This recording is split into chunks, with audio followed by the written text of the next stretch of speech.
Another day in February is February 14th, 1964, a date with Elvis important to him on this day, Valentine's Day in 1964. Do you know the legend of Elvis and St. Jude and FDR's yacht? You've told me this story. I had no idea, but about the yacht. And I tell you this based on every year at my radio station, Sunny 93.3 in Tupelo, we have an app. You can listen to us from anywhere in the world. We do a St. Jude radiothon, and it's always the Thursday and Friday after Thanksgiving, and we go on the air at 6 a.m., and we're all the way on Thursday and Friday from 6 a.m. to 7 p.m., 13 hours each day, 26 hours in 2 days. And I did that math off the top of my head, by the way.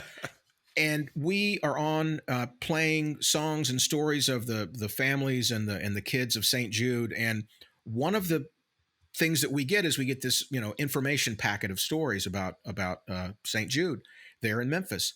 One of the original contributors, one of the original cheerleaders for St. Jude was Elvis.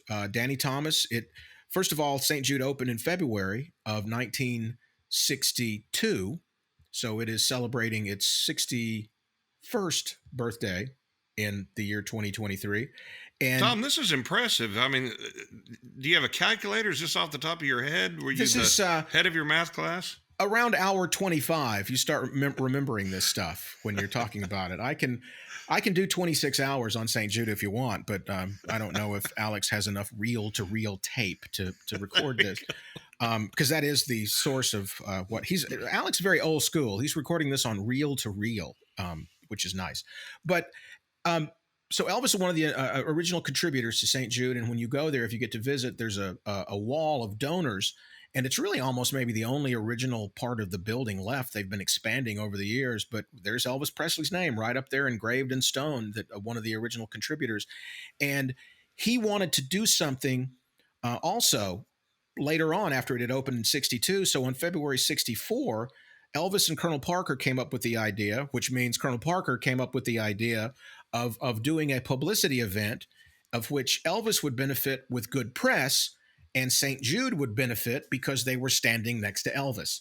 And that means Danny Thomas. So they found FDR's yacht, which is an amazing event. This yacht had been like lying in disrepair, the Potomac, and it was actually a yacht that they got, and they started rehabbing it, and the cost of rehabbing it was going to be so much, they decided that what we'll do is we'll just fix the side of the yacht that's facing the press.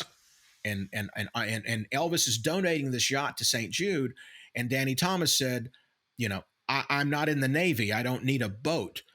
Why am I getting a boat? But they came up with, well, we'll just auction off the yacht to someone, and that'll be a money raiser for St. Jude, and it'll be a tax benefit for Elvis and all of his people. And so they did that. They auctioned it off, $55,000. All the press covered it. But here's the part of it that I think is so interesting. This happened February 14th, 1964. That's 5 days after the Beatles' debut on The Ed Sullivan Show. Wow.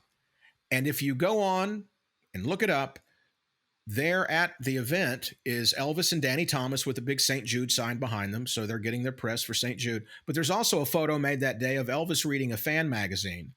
And you see the Beatles' faces on this magazine.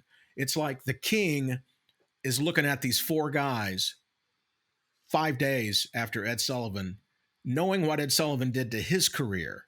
And I look at that photo and I think he's just looking at that going, all right, here we go. Here's the next. He's about to watch another ride. Here's the next group of competitors going after me. And I just think that's an interesting story. That ceremony, a guy from Beverly Hills bought the yacht, and the yacht the history of the yacht is a movie or a documentary itself. It ended up being a drug runner boat. I mean, it's just got a weird history to it. And I think it's still there. I think it's actually on display at a historic landmark in Oakland, California. Because it's FDR's yacht, the President, Roosevelt's yacht. And the Elvis story, just a small bit of history with that yacht. But I'm waiting on the Potomac documentary.